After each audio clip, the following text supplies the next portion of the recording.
The United States is our largest trade partner. We have no interest in weakening the dollar at all.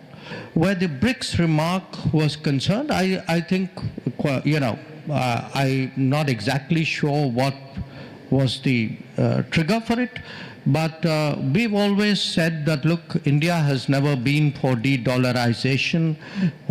Right now, there is no proposal to have a BRICS currency. So I'm not quite sure what is the basis for. He said if you stop pegging it to the dollar, but there wasn't a threat to do that, was it? Well, the BRICS do discuss financial transactions, but certainly where India, BRICS doesn't, each country doesn't have an identical position on this. But where India is concerned, certainly, look, the United States is our largest trade partner.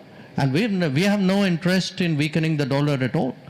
But I just want to make one remark on come back to the Middle East. The core issue undoubtedly is Palestine and Israel's relationship. How do they reach a modus vivendi?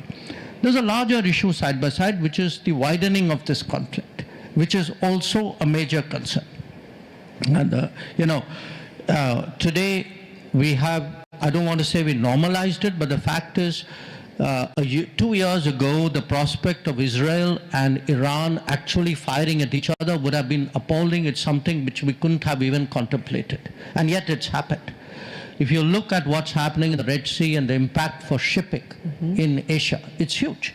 So I think, there are different challenges, layers of them.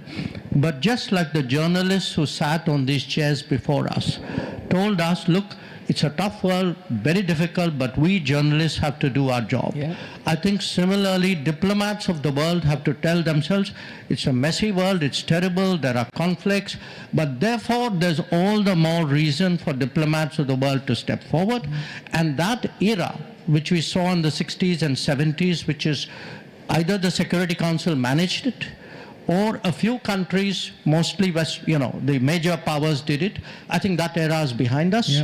I think all of us in different ways need to step forward.